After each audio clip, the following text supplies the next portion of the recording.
Very Bad Wizards is a podcast with a philosopher, my dad, and a psychologist, Dave Pizarro, having an informal discussion about issues in science and ethics.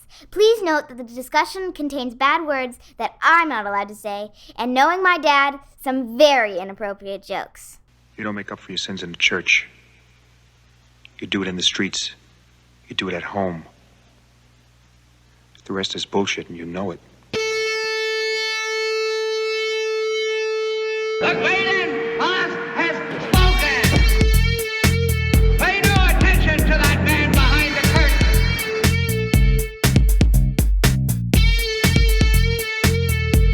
Who are you? Who are you? A very bad man. I'm a very good man. Good man. They think deep thoughts, and with no more brains than you have. Pay no attention to that man. Anybody can have a brain. You're a very bad man.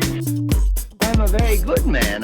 Just a very bad wizard. Welcome to Very Bad Wizards. I'm Tamler Summers from the University of Houston. Dave, presidential hopeful RFK Jr. suggested that the COVID-19 virus may have been targeted to spare Chinese people and Ashkenazi Jews. Are you mad that he beat you to that theory? I mean, no, he didn't suggest it. He was just saying some people have suggested it. Also, in his defense, because I know he's a threat to your kind of ruling class, business as usual politics. Yes, the Kennedys always are.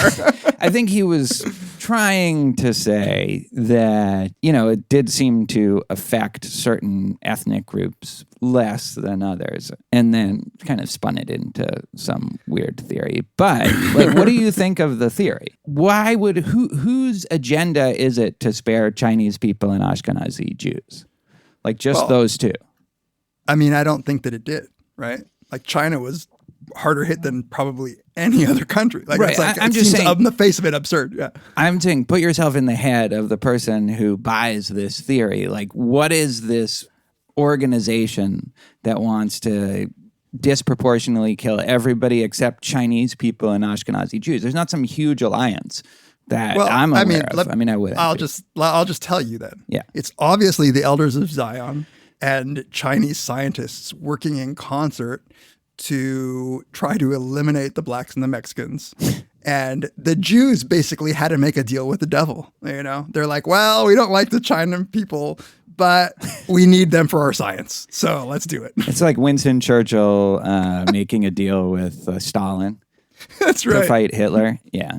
No, but it is interesting. This is an interesting lesson in taking what probably is true, right? That it just is true that COVID disproportionately affected. I'm not saying people of color, because I think there are plenty of people of color that don't count in that group of people who was adversely affected. But the obvious answer to that is, well, health is just worse in a lot of people because of socioeconomic status, and that just happens to overlap a lot. Or there are certain pre-existing conditions that, say, Black Americans are more likely to have. But he goes straight to genetically engineered viruses to target certain ethnicities. It's like the lack of parsimony.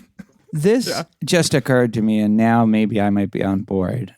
And this is not going to be anti-Semitic like Dave's thing. But what's the one thing that all Jewish guys love? Their mother. Okay, but after their mother. Asian girls. Right? Well, so if it's a world where it's just Jewish guys and Chinese people, they're going to be... The Jewish wives were coming into the lab and going, "What are you doing?" Exactly. Nothing. I just sounded like George Costanza's mom. I don't know what I sounded like. Makes sense. The food also, I guess, is an obvious overlap. No, there's some legs to this. I can see this. But this is not going to be a topic that we use for our Patreon listener selected episode because nobody suggested it. It's it's obviously because it's clearly a topic that you should use for your Overton Windows podcast. this theory. This is where you shuffle. At first I thought it was crazy, and now I'm like right in the middle of like reasonable discourse. Right now, it's just about which ethnicities. Yeah, this is why I like that you have a new podcast miniseries, because I get to shuffle off all of your controversial political opinions too. It's like I'm outsourcing it to Robert. Right? Right. You can talk about this on that thing. We are going to talk about a topic that is voted on by our beloved Patreon supporters. And all of our Patreon supporters have given us well over 100 suggested topics, and we've had to narrow them down to some finalists. Neither of us have talked like at all actually about like which ones we want to pick. So this segment is, we narrowed down to 5 or 6 finalists that our $5 and up supporters can vote on. And so here's the thing. So yeah, like you said, like 140 comments, not all of those obviously suggestions, but well over 100 suggestions, more I think than we've ever gotten. We usually have like, I don't know, at least 2 or 3 overlapping. Yeah, 2 or 3. And this time I'm actually a little worried that we're not going to have any overlap. So over or under. If it's over under 2.5, I would go under. But if it's over under 1.5, I would go over, assuming that we can each bring like 7 to the table. Yeah. Okay. Yeah. With 7, I'll go. I'm still going to go under. Like under 2.5. Under 1.5. You're going to go under 1.5. Yeah. You'll go over. All right. But now you can just not choose any of them. Yeah, we didn't put anybody. No, it turns out you go first. Nope, wasn't on mine. No. We should say what our main segment is about, because we already stole an idea from our listeners. Yeah, we did. The Kekulé. How do you pronounce it? I don't know. All I know is that the E's for sure is pronounced Kekulé. Yeah, the Kekulé Problem. The Kekulé Problem. Kekulé. Yeah. Cormac McCarthy month continues on Very Bad Wizards as we delve into his one piece of nonfiction writing. It's amazing. That's amazing. It's incredible. Yeah. Like he's a different breed. And we haven't talked about that either, but he knocked it out of the park. Like I think. Yeah, totally. But first we gotta figure this out. So you want to go first? Sure. I'll start with my top candidate for overlap. Like if I had to guess, and it would be Farid Anbari's suggestion. He suggested actually a couple of different chapters from William James's A Pluralistic Universe, and the one that I picked, which I didn't write down anything other than it was chapter 6. Yeah, I did write a little more down. This is overlap. I'm so glad. Like, I'm surprised you knew this would be on mine, right? I figured, yeah. I strongly recommend Lecture 6, in which he presents Henri Bergson's view on the limits of concepts and thus logic and rationality for revealing truths about the nature of reality. Kind of perhaps connected to what we'll be discussing in the second segment. So, this sounds great. Okay. Like everything he said about it, and he wrote a lot about it, sounds right up my alley. And I'm glad that it was. Yeah, and thank you, Farid, for actually writing. He wrote like a pretty in-depth description of each of these. So, All right, I'll go.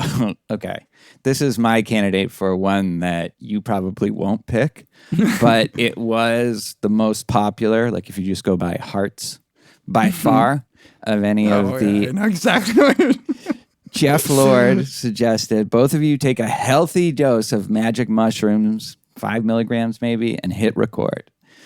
Anytime. I would absolutely do that. There's I would fly to Ithaca and do it. This is such a, what do you call it when you pander to the audience? This is like, he knows that this is going to get votes. He knows it's going to get your vote. You can't put this on the finalists unless you're willing to do it. We have another way of doing something like this that we could maybe look into as well. So let's just say it's been percolating. It's been percolating. I think I've definitely made a little headway. I would love to do an episode where we just take some Vicodin. So if listeners have any to send in to us. We'll just be like, that was cool. Remember when We were in Vancouver. That was pretty cool. That was awesome. Okay. All right. My next one is, I'm getting to the point where enough people have said this enough times that I think I'm just going to watch it anyway. But it is to do an episode on the anime TV series Neon Genesis Evangelion, as I believe it's pronounced. You know, I've never really looked into it. I don't know that you would be down for an anime, but let me just tell you one of the things that I was reading about it that was maybe up your alley. And it was about in the themes, and this is just from the Wikipedia, it just has a lot of mystical themes, apparently. So like Kabbalah, and so it says, series has been described as a deconstruction of the mecha genre, and it features archetypal imagery derived from Shinto cosmology as well as Jewish and Christian mystical traditions, including midrashic tales and Kabbalah. The psychoanalytic accounts of human behavior put forward by Freud and Jung are also prominently featured. Okay. This sounds good. Yeah. Have you seen it? Like, you haven't seen it? No, I haven't. My daughter has seen it, but I'll look into that. yeah. So it's always a commitment to watch a whole. How long? Apparently, there's one season on Netflix. That's in the running. Wandermute suggested something from Stanislaw Lem and Solaris is. That's exactly what I had that I avoided doing because I knew there was a big chance of overlap, but I've already lost. But you already lost. Yeah, we always have a little overlap. So I think I would love to do the novel Solaris, and then we could also like incorporate Tarkovsky's movie if we wanted to or not. I remember like a little bit ago after we did, what were we doing that we were talking about? Solaris? But I read Solaris and watched Solaris. Oh, you read it? Solaris. You've already read it? Yeah. Okay. I've already read it. And not that long ago, of course, I would reread it. But the differences between the two are super interesting, between the takes on. I would just do a mega, like both of them. We can talk about them in conversation with each other. That'd be very cool.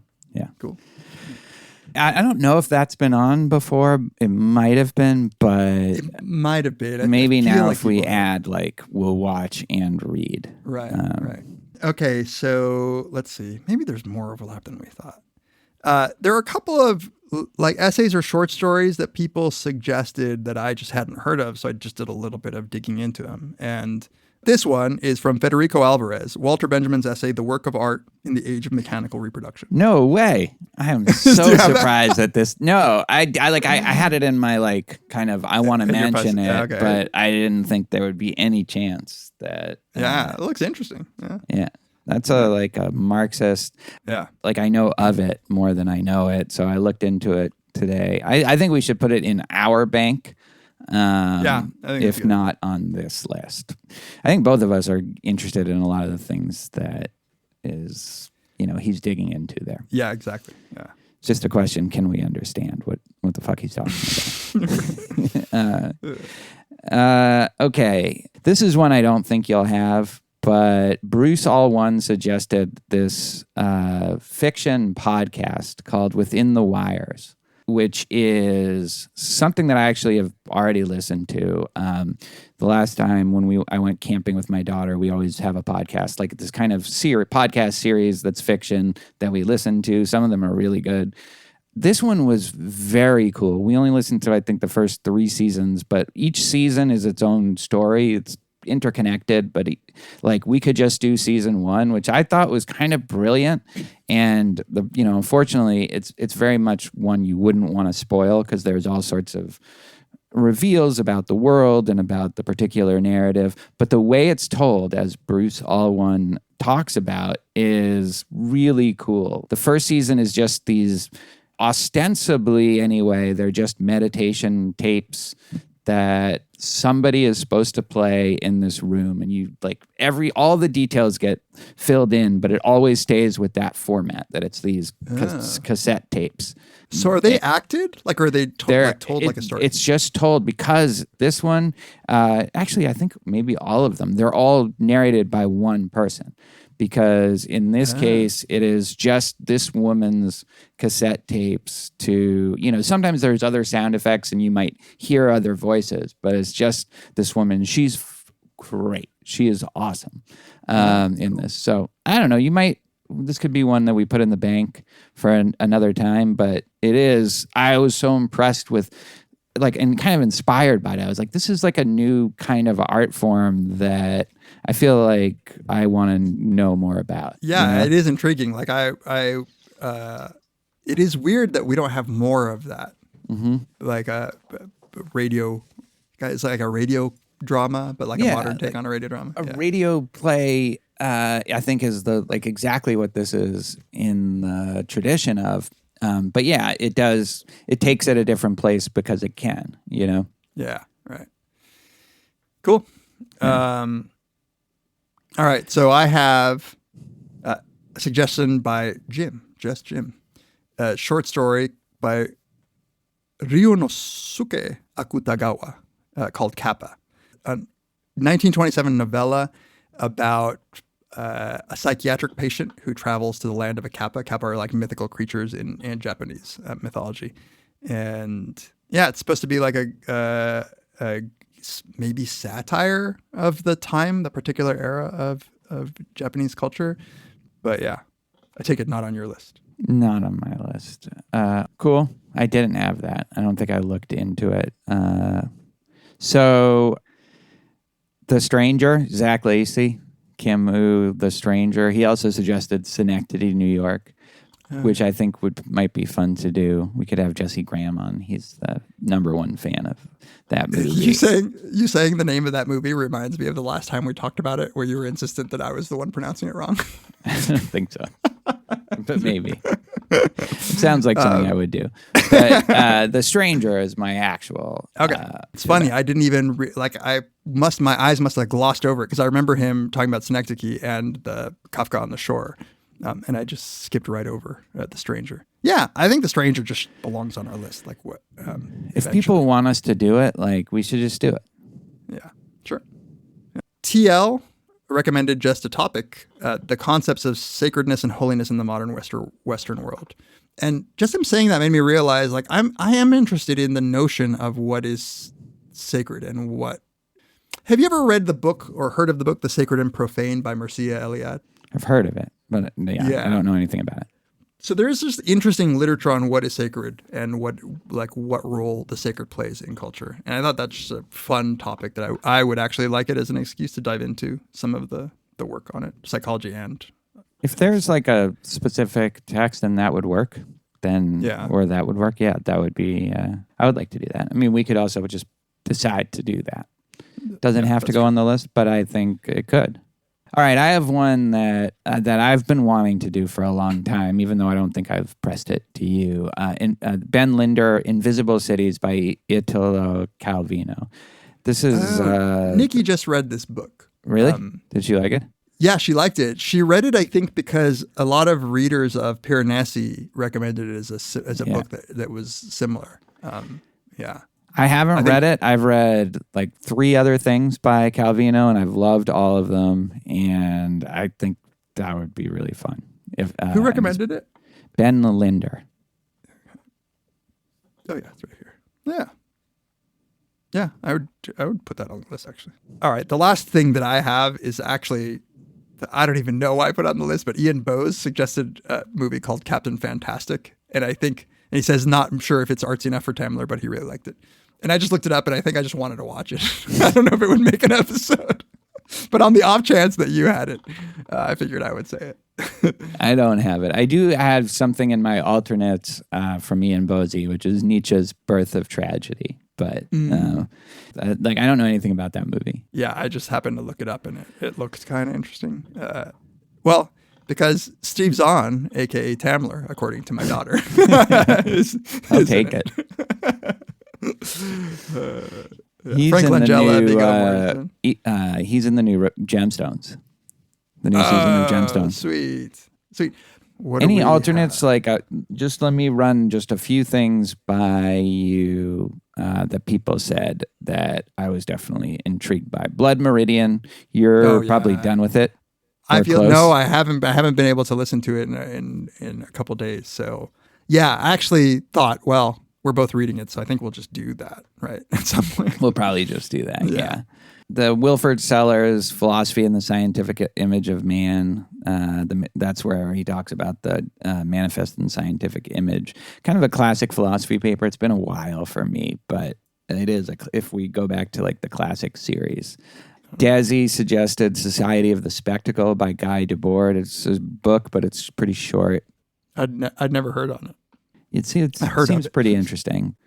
And then I really liked the idea of a Shakespeare play, like Hamlet or Macbeth or something like that. It might need to be, we need a little time because we'll probably have to watch something and read it, but all right. All right, so what do we have? Okay. Farid, we both had Farid. We both had Solaris, movie, film. And did you, Solaris and then chapter from William James.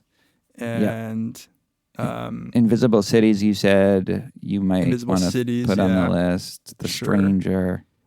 That anime series sounds interesting. It's depending on how long it is. Yeah, I actually don't know. That's a good question. Maybe I'll look that up in our break. Okay, so where are we? We have William James, chapter 6. We have Invisible Cities. We have Solaris. Did you want to put The Work of Art in the Age of Mechanical Reproduction? Yeah, I mean, I wish I knew a little bit more about it, but it's weird that you're like trying to like get the Marxist text on. No, I like it. I would definitely though, because I feel like if we put Neon Genesis on there, it's just gonna win. You think? Really? I don't know. It's not our Reddit. That's true. Well, I mean, I would be willing to risk putting it on if you were. So there, let's see. How many episodes are we talking about? Right now, there's like 20. There's a lot. That might be a little tough to get Yeah, to. no, that's a little tough. I think I'll just watch it, and then if it's like so awesome, then I'll. It sounds like I'll like it. So, The Stranger was another one. The mushrooms we agreed on. I'm not gonna put the mushrooms on. But Stranger, I feel like I feel like we're gonna do it. Anyway, should we give them a chance to pick something else? Yeah, I'd like maybe Invisible Cities works better as the choice there. Yeah. Do you think Within the Wires would actually be a good episode? Like, I'd be willing to give it a shot. Yeah, okay, I do. Let's do that. Okay, Within the Wires, Solaris, Invisible Cities. So I feel like we're going to do Blood Meridian. I feel like we're going to do The Stranger. But we could put one on the list. It would definitely push up the schedule of us doing one of those if we want. All right. Let's do Blood Meridian. Okay. If people want to continue the Summer of Cormac McCarthy. Summer of Cormac McCarthy. All right. We got our list. Pluralistic Universe, Chapter 6, Solaris, movie and book. Let's specify that. Yeah. Movie and book. Invisible Cities, Within the Wires, and Blood Meridian. Cool. It's a good list. That's an interesting list. I like it. Yeah. Well, thanks, everybody. I'm sure we're going to do probably 10 of these, at least, at some point. I feel like we have an obligatory apology to make to the denial of death people. Yeah, that's true. That's. I mean, at one point, I think I should just reread that and see what I think. We need to be like psychoanalyzed for why we keep putting that off. I don't think I do. I think I don't even need the unconscious. That's true. That should be our last episode. This should. Hopefully, one of us doesn't die all of a sudden. That'll make it hard to deny death at that point. The acceptance of death. Well, all right, my dogs are going crazy, so let's take a break and we'll come back to talk about Cormac McCarthy, the Kekulé Problem. Kekulé Problem. That's my best guess. Today's episode is sponsored by BetterHelp. Every so often you come to some moment in life, that moment of truth. You have to make this choice, and it's a big one. It could be about your career, a relationship, family, whatever it is. Your choice is going to have a huge effect on your life and maybe the type of person you're going to become, and it's hard. Sometimes you can feel paralyzed by that choice in the moment. There's not going to be some study that tells you what to do. The situation is too complex, too particular to you for that. Therapy can help you stay connected to what you really want while you navigate life and help you not get bogged down in cycles of self-doubt and indecision so you can move forward with confidence and excitement. Trusting yourself to make decisions is like anything. The more you practice it, the easier it gets. Therapy can be hugely beneficial for learning positive coping skills, how to set boundaries, how to get the self-confidence you need to make those big decisions come what may. It can empower you to be the best version of yourself. So, if you're thinking of giving therapy a try, give BetterHelp a try. It's entirely online. It's designed to be convenient, flexible, and suited to your schedule. All you need to do is fill out a brief questionnaire to get matched with a licensed therapist and switch therapists at any time for no additional charge. So, let therapy be your map with BetterHelp. Visit betterhelp.com/VBW to get 10% off your first month. That's BetterHelp, HELP.com/VBW. Thanks, as always, to BetterHelp for sponsoring this episode.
Welcome back to Very Bad Wizards. This is the time of the episode where we like to take a moment to thank all of our listeners for interacting with us, for supporting us in all of the ways that you do.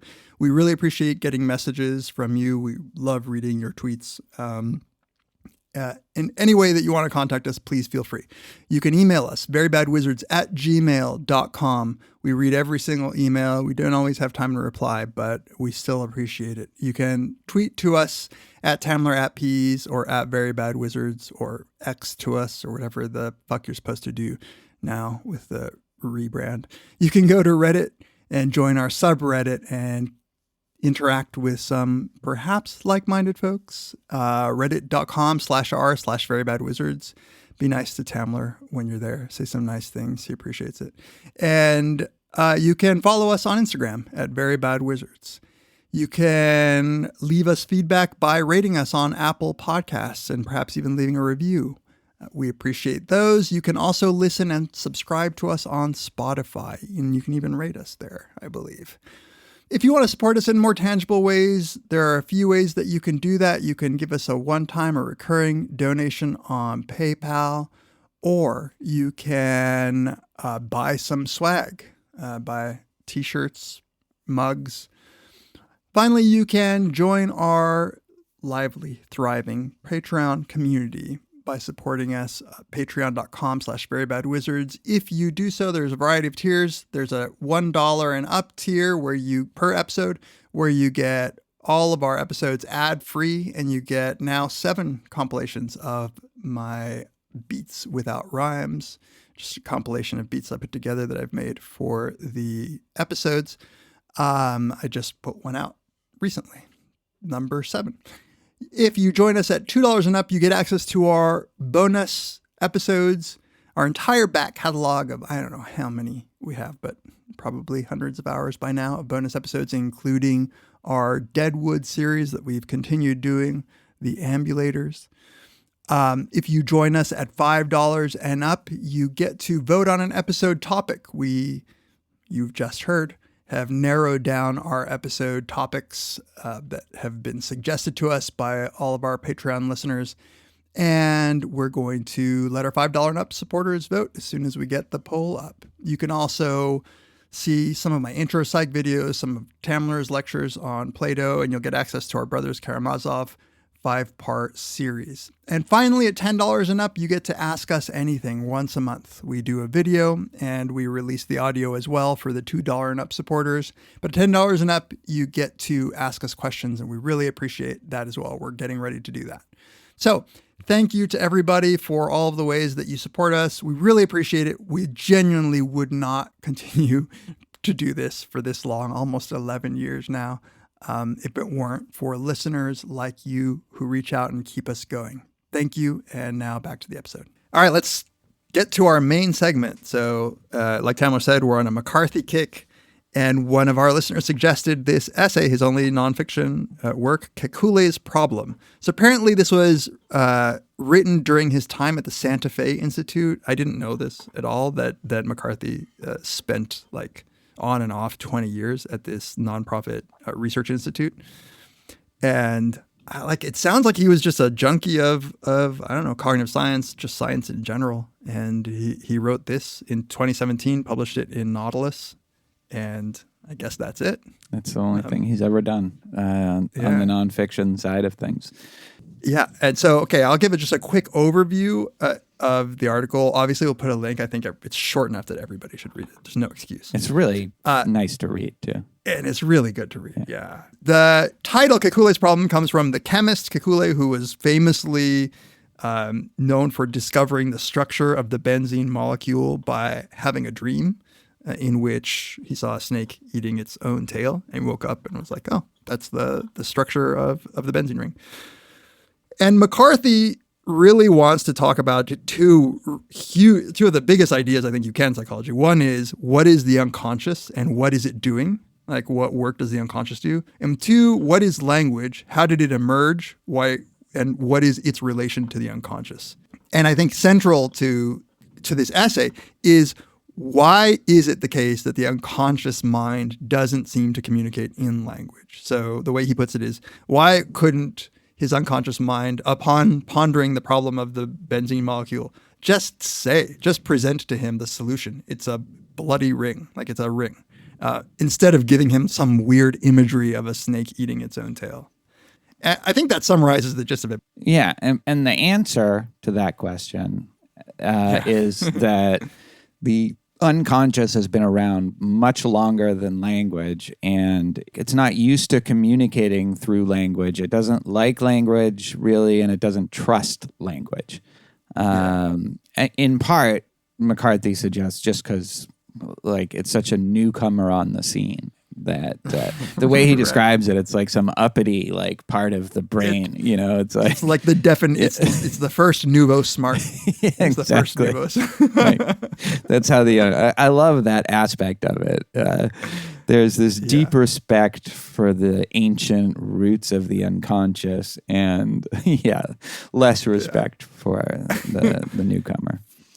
Yeah, and the little that I have read of Cormac McCarthy, like his fiction, you can just see how his writing in Blood Meridian is just suffused with imagery that feels primal. Yeah. But then, of course, he's a slave to language, right? He's a wordsmith, so he has to find a way to communicate those ideas, that imagery, into words. Yeah, one of the things that I wanted to ask you actually is is this kind of view, is it going to resonate with writers? Because writers are constantly trying to come up with a way of describing something, and they can think about it forever, and then all of a sudden it appears to them, and there's oh, that's it. And then they put it down. But I think his idea is it doesn't appear in language. Language is a way of then expressing the kind of epiphany that you already had. The actual process of thinking in any discipline is largely an unconscious affair. Language can be used to sum up at some point at which one has arrived, a milepost, so as to gain a fresh starting point. But if you believe that you actually use language in the solving of problems, I wish you would write to me and tell me how you go about it. It seems like this idea of language not solving the problem, language just being the post hoc way of articulating how you've solved it, is I think maybe something that would be attractive to a writer. Yeah. Yeah, totally. And like an interpreter of the thought too, right? Like it's actively trying to interpret the feelings, the images that the unconscious is providing in a way that can be communicated. It's interesting, it's not a non-controversial opinion. There are people who do, I kind of am one of these people that do just buy that of course the thinking that we do isn't in language. We can have an inner voice that tells us something, but when we're thinking dog, we don't think the word dog necessarily. We just think of a dog. Right. And so Fodor called this mentalese. Pinker talks about this as the language of thought. And so all of the thinking that's going on in the unconscious, I think it's easy to trick ourselves into thinking we were thinking in a propositional way about a problem linguistically, because that's the only way we can tell somebody what we were thinking. Right. But probably we don't, and it's just the stuff that we need to generate words to communicate, not to think. And what's interesting is how this can even be true of certain language-based problems, which is kind of what he's talking about, right? So we were talking off air about playing that spelling bee, which is completely about language. The whole point of that game is to utilize language in a skillful way, and yet it sometimes feels like the unconscious is the thing that's solving that problem. The thought isn't in language because it just kind of appears in your head. The problem-solving nature of the unconscious. Like it just really, I don't need a study to tell me this. Yeah. But stepping aside from a problem when you've been thinking about it so much I think, does wonders for you. And I think that sometimes the language, or at least the explicit thought, whether it's language or not, I don't know, but the explicit, effortful trying to solve a problem just gets in the way. Right. Like it seems to be getting in the way. So the fact that your mind is doing something when you're not actively attending to the thing is kind of crazy. It's not just that the unconscious, like this is a particularly interesting view of what the unconscious mind is doing. It's not just like you have in our notes, like, is this a Freudian view of the unconscious? I guess, but Freud thinks of it as much dumber than this. Freud thinks that the unconscious mind is just desire fulfillment, right? Like it's just there to try to push you toward the things that animals need. And then your ego, your largely conscious mind is filtering all that stuff. But McCarthy is saying, no, like I think that even your unconscious mind can do mathematics. Like I think it's actively problem solving in a much smarter way than I think Freud would characterize it. Yeah, so like a lot of his examples are things where you need language to even understand the problem in the first place. And the only way the problem can be solved is through language. And yet it's that middle thing, like how you get from this language-based problem to the language-based solution that is, I think, where the unconscious does its work. And then it's this question of, well, how do we gauge that? How do you judge to what extent? I mean, it's certainly not like this, that you solve most problems by just kind of, all right, let me put all the facts I know in order, and then I'm going to go through them one by one, see what they entail. That's not how we solve most problems. It's something that just kind of appears, like we somehow get it, and we have no idea how that happened. I guess if the controversy then is over the stuff that happened right before then, even though it's not like something that can be explicitly laid out as a chain of reasoning, is language still somehow implicated?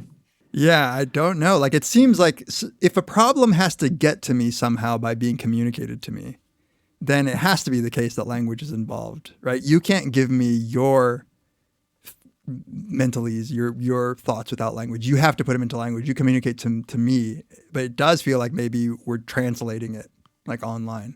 When we talked about split brain patients, I think we talked about this, right? But language is lateralized heavily. So it's on one side of the brain, and it's split brain patients. You can show that they're perceiving stuff on one side of the brain that's non-linguistic.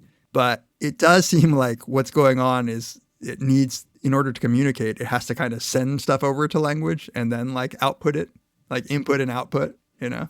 McCarthy just admits that this is something that it's not even clear how we could get an answer. So he says, It might even solve math without using numbers. The truth is that there is a process here to which we have no access. It is a mystery opaque to total blackness. Right. Which and almost is just by definition, right? By definition, right? Yeah. Yeah. So okay. Do you want to talk more about the unconscious? Do you want to move to language? I want to know where exactly is this debate, to the extent that you know about it. This idea of thought mostly proceeding without language, and language, like how accepted is that view? Yeah, I don't know. Like, it's super hard to know like the intersection of the unconscious and language and the stuff of thought. There are hardcore language people who think that all of the thinking that is advanced, that makes us like characteristically human, is sort of because of language. Like the emergence of language unlocked that. And there's probably some truth to that. But then there are some people who think, look, we symbolically represent things with no need for language. And I think that McCarthy is coming at this by saying, look, like obviously every other animal on Earth doesn't have language. Yeah. And clearly they are doing things that require thought and problem solving, and they're representing things. That they can't speak doesn't mean that they can't think. That would be a mistake. Right. So we're this kind of weird quirk where we have all of that stuff, all of that mechanisms to process information about the world around us without words. And then all of a sudden, like 150,000 years ago, all of a sudden language pops up, emerges seemingly out of nowhere in human beings. And now we have like two systems that seem to be working in concert, but obviously the unconscious mind doesn't need language for thinking to occur.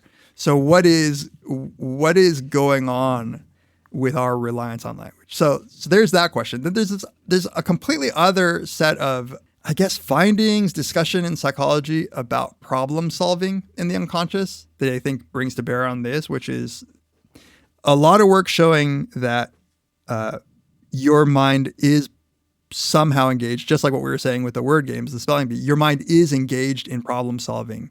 And sometimes people at least claim to show experimentally that if you distract somebody from the problem, when they come back to it, they actually make better judgments, better decisions. They solve these problems. And so there's a whole bunch of studies, probably the kind of studies you would hate, because I'll give you an example of like one kind of judgment. So suppose that you are trying to decide, I don't know, what car to buy. So I give you the information about the cars, like a list of cars and their characteristics.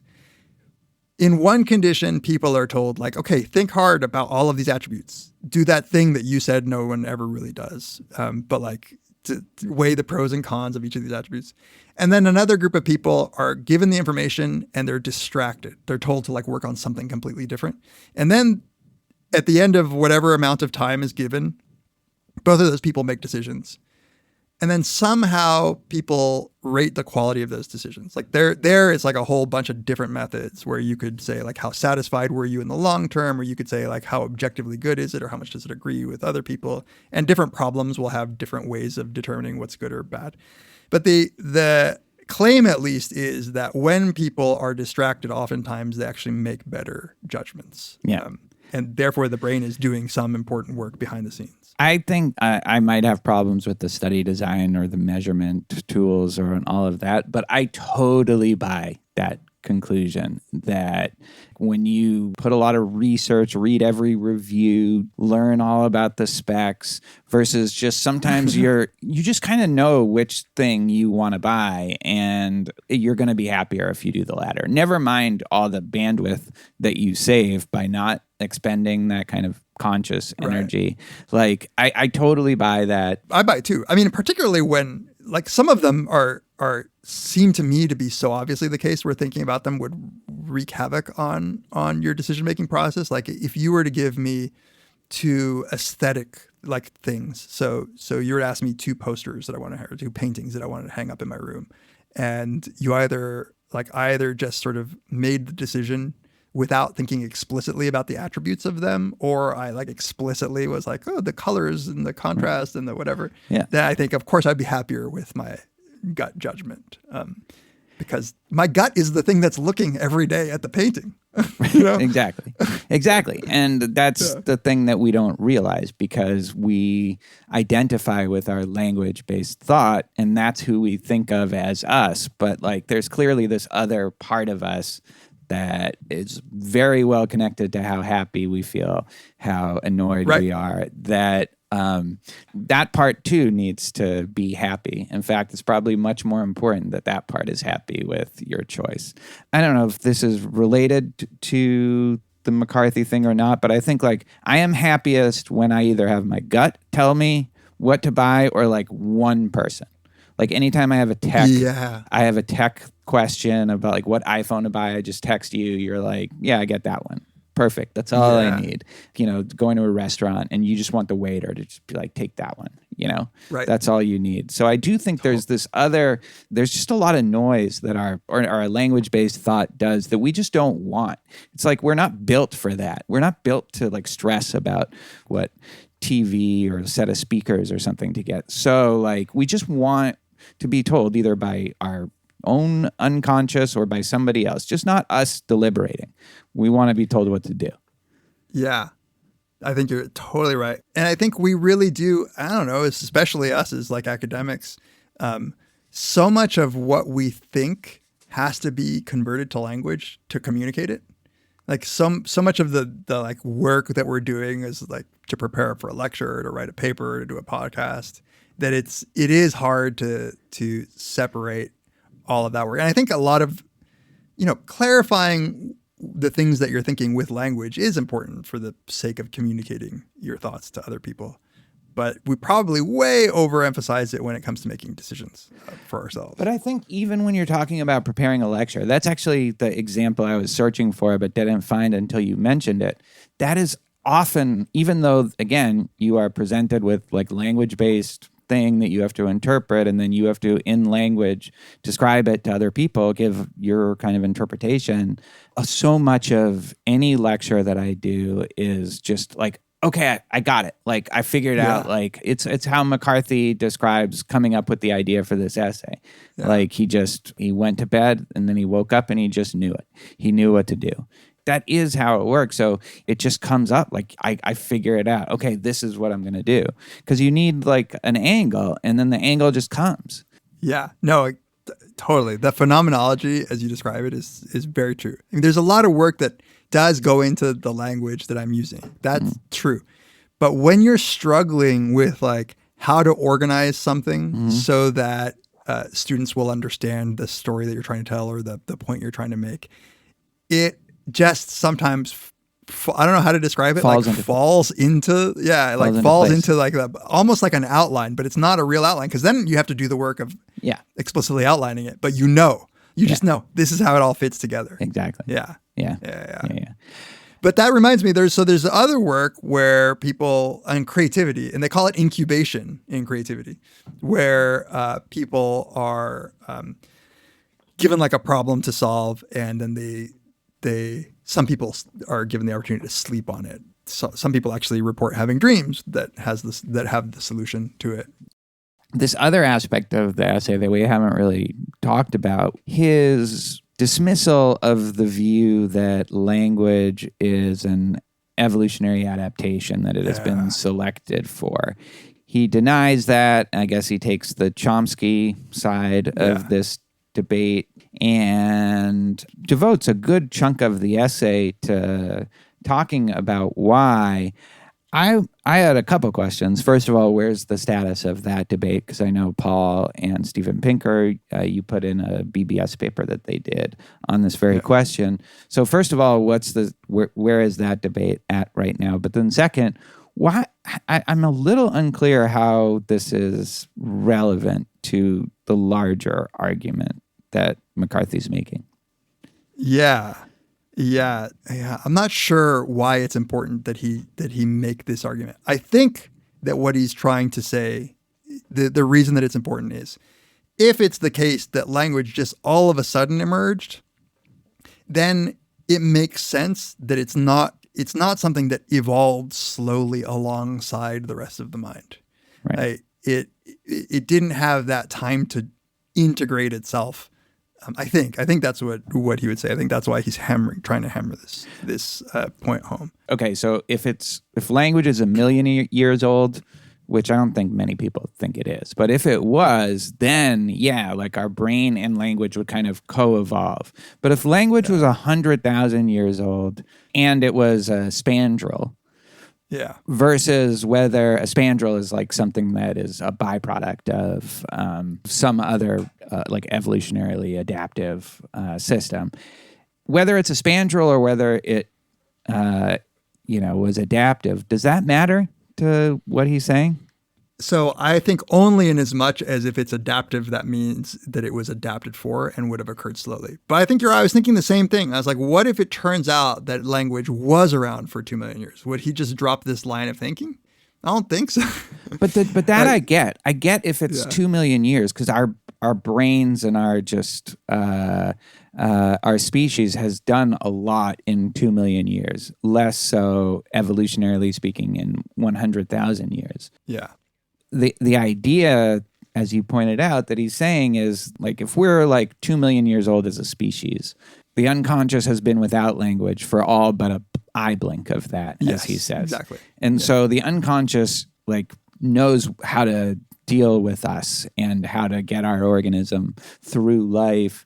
And it's like the language is like some annoying little brother or something like that is like trying to, he's like constantly bothering you and like pulling at your pant leg. Hey, what are you thinking? Yeah. What are you doing? What are you doing? And the unconscious like, I got this. Don't worry about it. Just shut the fuck up. Right.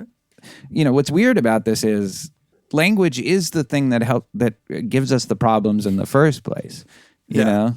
So it's like when he says like thousands of species have had perfectly fine time living without language.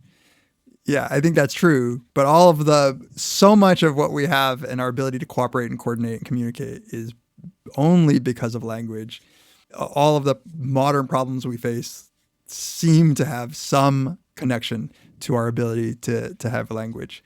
So I do love, though, back to what you said, like McCarthy is making this into a story about like a Cain and Abel. Like it's like there's characters here. Like the language is obviously amazing and awesome, but there is like either the little brother or some deep resentment, like the Cain and Abel, like the unconscious. Clearly language has dominates so much of what it means to be human nowadays that the unconscious is salty. I don't know. See, I see more that he thinks like the unconscious is like Al Swearingen and language is like some hooplehead that comes into the gym. It's going to raise another headache for Al, and now that's just another thing for him to deal with. But this idea of the unconscious not trusting language and not wanting, like, that's why it doesn't present the solution in the language. It goes through some more mysterious means to give us the answer. It's because like it doesn't trust language. And I thought that this aspect of it is pretty interesting because his idea is that language has its like good points, but also it is an obstacle to understanding the world. He said, does the unconscious only get facts from us? I guess meaning language us, or does it have the same access to our sensorium that we have? You can do whatever you like with the us and the our and the we. I did. At some point, the mind must grammaticize facts and convert them to narrative. The facts of the world do not, for the most part, come in narrative form. We have to do that. So what do you make of that passage? Yeah. I like the thought that the facts of the world as they present themselves are obviously processed by some aspect of our mind that doesn't require language. And so that we are converting them to turn them into narratives. So he says we have to do that. Yeah. Now, obviously animals don't, but maybe just the human condition is that we do. Because so much of our time is spent thinking about how to tell somebody else something. Right. Maybe even tell ourselves something. Maybe it doesn't even require that communication, that we're just like converting all of the facts of our life into a story that we find pleasing to tell ourselves. just to conceptualize the problem, just to be able to think about it in a conscious way, if we want to put it into the realm of conscious deliberation, we have to convert facts to narratives. And clearly that is often useful. The whole Kekulé problem couldn't have happened if we didn't do that. But I think there's a cost to doing that because it's like modeling. Once you start to conceptualize the world and divide it up into concepts, you are going to lose some aspect of reality, some aspect of the truth. And maybe it's the unconscious doesn't trust language because of that. Because it's a liar. Yeah, I think that's right, or at least it's what he's trying to argue. And central to what he's saying about language is that language fundamentally is representing one thing, is saying one thing is something else. Yeah. Like that where the unconscious might just take in that thing. Obviously, there's still representation. But language is this way of representing something so concretely that is clearly something else. Like it's taking the place of that thing. And like, as you're saying, something gets lost.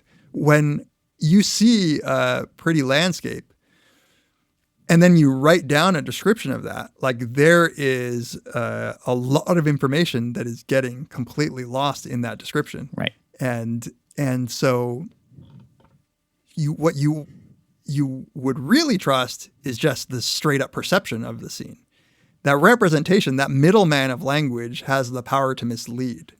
Which is, as I think about it, it's like so much I think of what you are often saying about this stuff. It's like the representation of the thing is degraded from the thing to the point where we can't trust it. Exactly. Sorry, Nate Silver, but you can't model everything in numbers and language.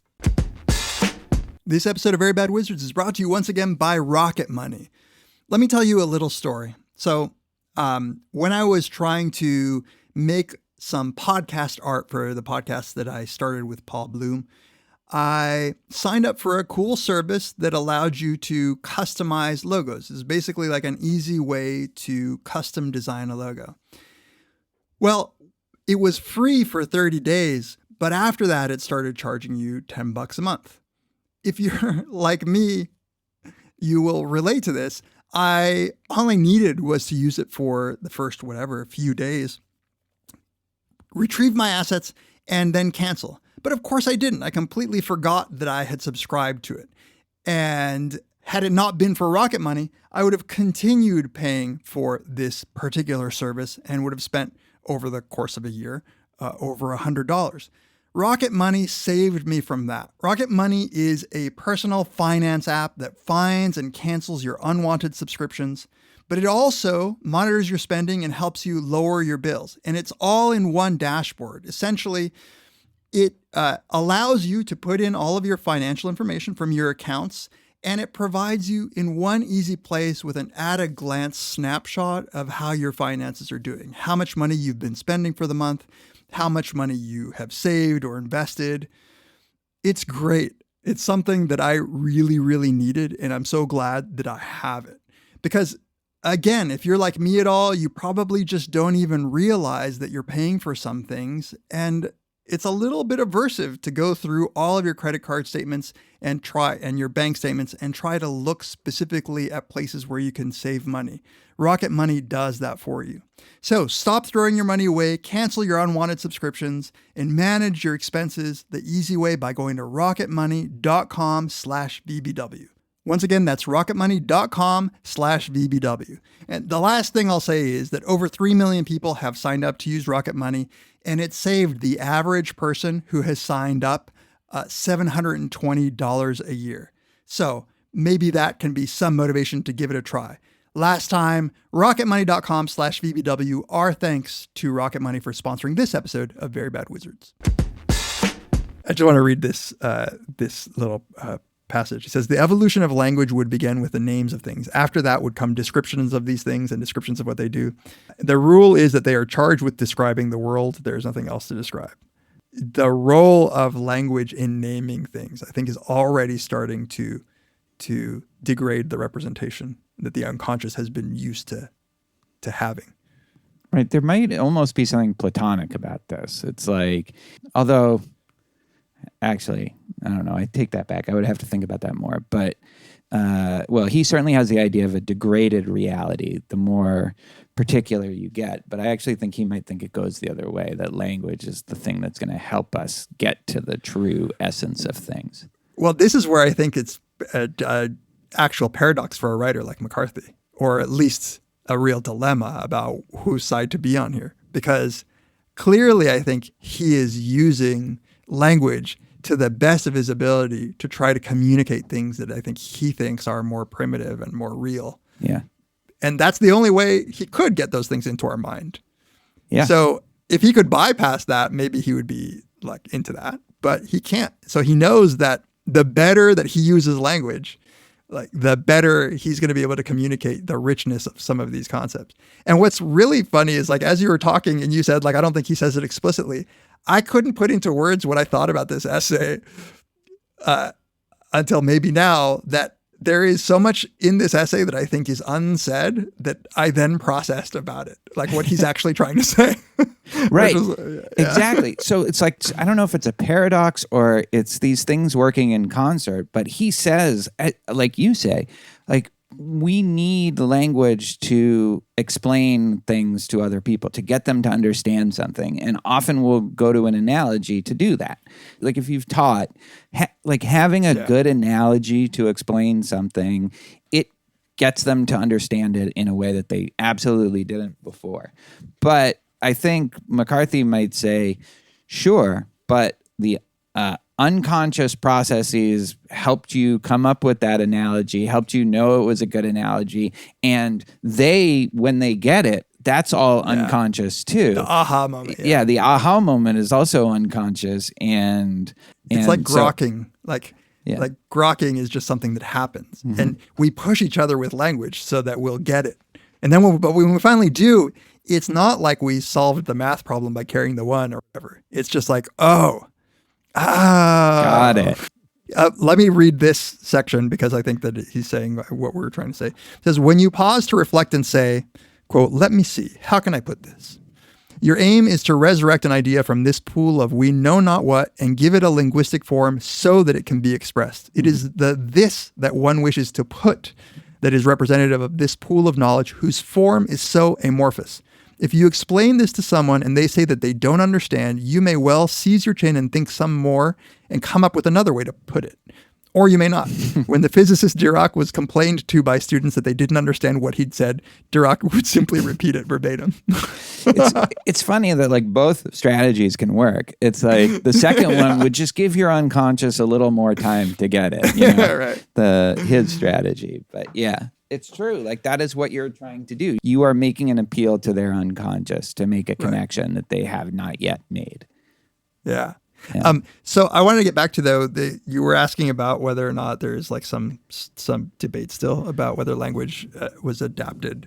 And I don't know, like I'm not an expert in this, but I was going crazy reading this afternoon about some of this language stuff. And it's insane because of course there's no way to solidly answer the question, right. But I'll tell you a few things that I thought were interesting. So one of the biggest reasons why people think that it didn't evolve as an adaptation is that unlike so many other systems, biological systems, there doesn't seem to be an in-between state where some species, say, have a little bit of grammar or a little bit of like recursive and like the others, eye, there would like be the eye, exactly. Yeah. You have like some photos. You have some animals that just have just basic photosensitivity, and then you have something as complex as us, and you can see the in between. In fact, I think Darwin himself noted this when he was looking at the eyes of various animals, showing like the steps at which evolution could build an eye as complicated as this. It seems like for humans, it just appeared. No, there is nothing like it. There's some, as McCarthy says, there's some animals that do verbal signaling of calls, but there's nothing like what we have. There's no intermediary thing or even close, and no record of any intermediary exactly. thing. And I think Paul and Steve Pinker in their article back in the day say, like, look, we just don't have enough evidence from species that might have had some in between. Just because we can't see it now doesn't mean it wasn't there. But True. Fair enough. But his idea is that it spread like a virus. It just like hopped on the scene and it finds some place in the brain that isn't used that much and just spreads to everybody else. Yeah, which is it's incredible when you think about what it would have taken for something like that to spread. But, you know, when he was talking about language only being around 150,000 years, I was reading up on this, and that number, that estimate probably comes from, he doesn't say, but it probably comes from something that he mentioned earlier, which is that in order for us to produce the sounds that we produce that are languages across all humans, the larynx had to drop significantly in the throat. And we're the only animal that has that. So we have the ability to make all of these different sounds. And so what you can do is you can look at the fossil record and you can tell when this happened in humans. And that turns out to be plus or minus, 100-something thousand years ago. And so that's where people get the estimate. Because other than that, like, there's no really good way to try to figure out when this would have started. Right. Yeah. Yeah. By the way, there's a 20% chance that I die because of that evolutionary adaptation, like choking. I almost choke so often. Like, I really think that might be how I die. It's just a question of when. I'm on the unconscious side. We have one of these things in our house that are like it's like a little, it looks like a little mask, like an oxygen mask on one end and like a pump on the other. And so if someone's choking, you just put it over their head and like just squeeze and then it'll like suck it out. Really? So basically, so you don't have to do the Heimlich. Yeah, you should get one of these. Oh my God. I'm definitely getting one. But I am with you. I choke on like my own saliva. It's just a really bad, like, think about how important this adaptation or this ability was that the evolution was like, they might die from like eating a Lego when they're 6 months old. They'll be able to do a sonnet. So. They'll have podcasts. Podcast. Really, the evolutionary pressure for podcasts is what explains all of this stuff. Before we leave is language, like, has it evolved or not? Like, where do you stand on that? Does Paul still, like, is he still committed to the view that language was selected for and isn't a spandrel?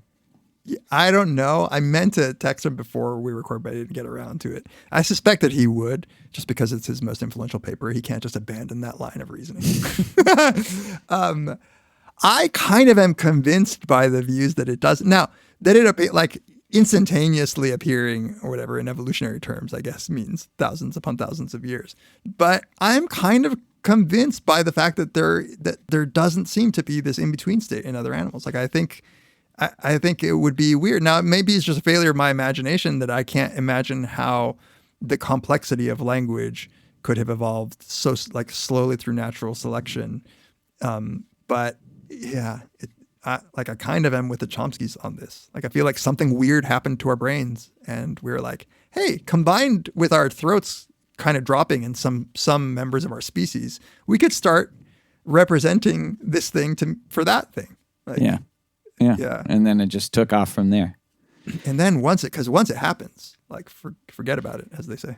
And then it's funny because it's like, was that a fluke? Like, just that you needed the absolute perfect set of circumstances? If that's true, is it like unlikely that other species are advanced because they would have needed language to get there and it's just too improbable? I don't know. I kind of feel that way. I was reading some theories about language evolution, and it's the most fun thing to read because there are all kinds of weird cockamamie theories about how this could have happened. But of course, like, proof is just hard to come by. You can't do it. Yeah. But there are some conceptual constraints, right? It can't just be that, like, one guy developed like a complex enough eye that he could avoid predators and then he had kids. Like, you need more than one person to have developed this. By its nature. And so there is one view that this must have happened in some children that had the same mutation, and they took their parents' primitive vocalizations and whatever the mutation, and there's like a theory about what that might have been, and created a language between themselves, and then were able to kind of like brute force some of it into the parents. The idea is that it does actually happen a lot, that, like, say, twins will develop their own language. If you have two kids that are raised without anybody talking to them, they'll start talking to each other. So then that's all you need, but you do need it. You need another person who can do it. Yeah. That's also why it's a different thing confronting something with another person. Like it's a different thing us talking about No Country or us processing No Country because we're going to talk about it versus we're not. Totally. You need another person, and some ideas just need to be articulated. I think this is maybe why you and I tend to do the thing where we watch something first without taking notes. Yeah. And then we'll watch it to take notes, because maybe the fear is that we're interfering with the deeper communication that the work of art is giving us. And we need to let it soak in first. Right. We need our unconscious to do your thing, and then I'll try to interpret. But if I start trying to interpret before you've even had a chance to do your work, then it's not going to be as good. Yeah. So this is why McCarthy in No Country for Old Men, he's giving us this vibe. Well, I'm interpreting it through the Coen brothers, obviously, but giving this vibe. Like the movie just described doesn't have near the impact that the movie scene does.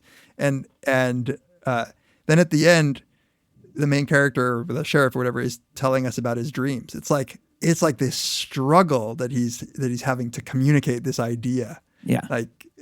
Somebody, I don't remember the details, but somebody gave us a nice interpretation of the two dreams. Yeah, I saw that too. I like this idea, and McCarthy talks about this in this essay, of it's almost like our unconscious isn't just the single perspective. It's like a bunch of different things. Right. And so he says, of the known characteristics of the unconscious, its persistence is among the most notable. Everyone is familiar with repetitive dreams. Here, the unconscious may well be imagined to have more than one voice. He's not getting it, is he? No. He's pretty thick. What do you want to do? I don't know.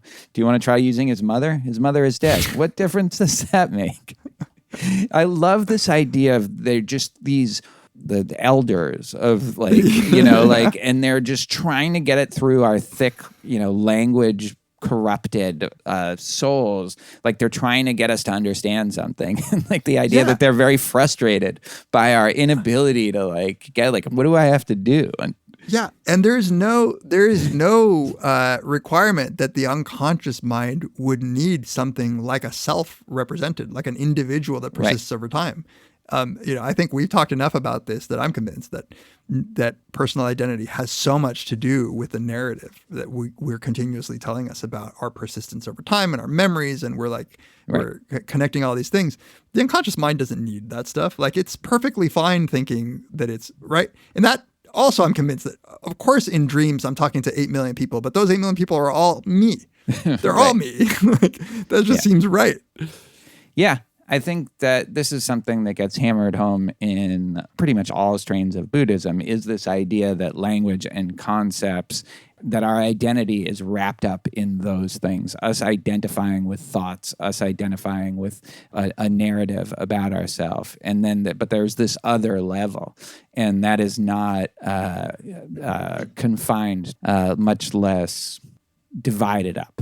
It's totally. Let me read a little bit more about this, the unconscious and the dreams. He says, the unconscious wants to give guidance to your life in general, but it doesn't care what toothpaste you use. And while the path which it suggests for you may be broad, it doesn't include going over a cliff. We can see this in dreams. Those disturbing dreams which wake us from sleep are purely graphic. No one speaks. These are very old dreams and often troubling. Sometimes a friend can see their meaning where we cannot. The unconscious intends that they be difficult to unravel because it wants us to think about them, to remember them. It doesn't say that you can't ask for help. Parables, of course, often want to resolve themselves into the pictorial. When you first heard of Plato's cave, you set about reconstructing it. So he's getting into some Jungian collective unconscious stuff, I think. Yeah. Where he says these dreams are old. They're old archetypes trying to get us to think. It also seems like a real nice expression of the role of art. It is to exactly do that, right? To get us to think about things. It's not trying to give us information. Plato had this idea that philosophy should be like this. It's like, no, I'm not telling you the thing to believe. I am showing you how to arrive, getting you to think. But of course, that Well, no, right. Like sometimes that will be with language and sometimes it will not involve language. Yeah. There's no getting around the language part. The minute we start thinking consciously, it's so hard to not think in terms of like how you might communicate to somebody else. Like there really is, but it's not just the language part that's smart. In fact, the unconscious might be a lot smarter than we think.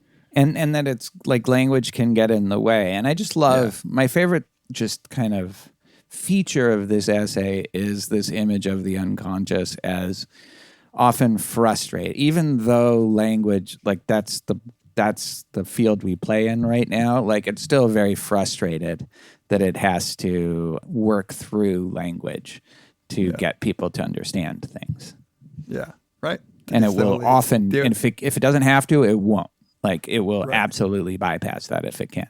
I mean, it's like the only medium we really have of communication. And like, I don't want to downplay, like it's incredible the things that we can put into other people's brains because we can structure it in language, and like the recursive nature of language and the ability to combine ideas, this combinatorial feature of grammar.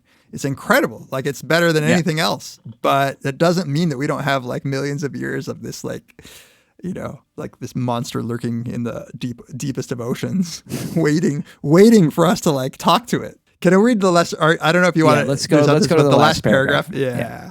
He says, the unconscious seems to know a great deal. What does it know about itself? Does it know that it's going to die? What does it think about that? It appears to represent a gathering of talents rather than just one. It seems unlikely that the itch department is also in charge of math. Can it work on a number of problems at once? Does it only know what we tell it? Or more plausibly, has it direct access to the outer world? Some of the dreams which it is at pains to assemble for us are no doubt deeply reflective, and yet some are quite frivolous. And the fact that it appears to be less than insistent upon our remembering every dream suggests that sometimes it may be working on itself. And is it really so good at solving problems, or is it just that it keeps its own counsel about the failures? How does it have this understanding, which we might well envy? How might we make inquiries of it? Are you sure? God, awesome. It's such a good. It's so good. It's if you're only going to write one essay, like this is not bad. I think there's so much in here. We've talked about a lot of it, but like I'm almost surprised that he raises the question of whether the unconscious has direct access to the outer world, because he does that earlier in the essay too. And it's like, well, obviously, because it's the thing that's been around for 2 million years. So, and he even calls it like the machine, a machine to operate an animal. Yeah, like that's it. So yeah, I think it's arguing against an idea that we filter all sensory experience through language first before it can get to our unconscious, but that doesn't seem plausible. Right. Yeah, and I like that the idea that dreams, because a lot of dreams are frivolous. I feel like I have a lot of frivolous it's not all dreams. deep, right? Yeah, it's not all going to be deep. And when he was saying like these dreams are old, like my notion was, some problems are old as in existential and about life's meaning and wisdom. And some are about like, don't walk over that cliff, right? Like don't let that snake actually bite you. Those are also deep part of what it means to be an animal in a world like this. What do you think of this part? And is it really so good at solving problems, or is it just that it keeps its own counsel about the failures? The idea being like, is it so good, or do we only like know about when it solves the problems? We don't know about when it fucks us, That seems right? That seems right. Like no one's going to write an essay about when Kekulé dreamed about a bird and it had no effect on his knowledge of the benzene. That's right. Yeah. It's and I also love, does it know that it's going to die? Again, you would think, well, yeah, right? Like, yeah, right. Although I guess dogs don't know that they're going to die, or do they? I don't know. I mean, maybe like right before you're about to kill him, like they're like, oh fuck, he's got the needle. He got the fucking needle. Or like in No Country for Old Men. Do you think like when the dog was in the air and he had like just loaded his gun, he was like, oh fuck. Like Freud would say, it's so intent on survival, but maybe a lot of the times it's just like actually not concerned with that. I don't know. Let's ask him. We can't know. That's the other thing. It is a black box. It's like ChatGPT, non-chat GPT. Yeah, not ChatGPT. Title. There you go. All right. Any other thoughts about this? No, my only thought was I wish I'd gotten into Cormac McCarthy earlier. Yeah. Well, you have Seems a like a lot of smart good guy. shit to read. I got a lot. Yeah. All right. Join us next time on Very Bad Wizards. The great finalist has spoken. Pay no attention to that man behind the curtain.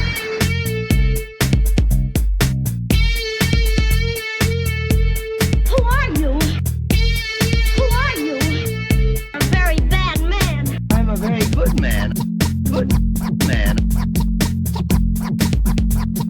They think deep thoughts, and with no more brains than you have. Pay no attention to that man. Anybody can have a brain. You're a very bad man. I'm a very good man. Just a very bad wizard.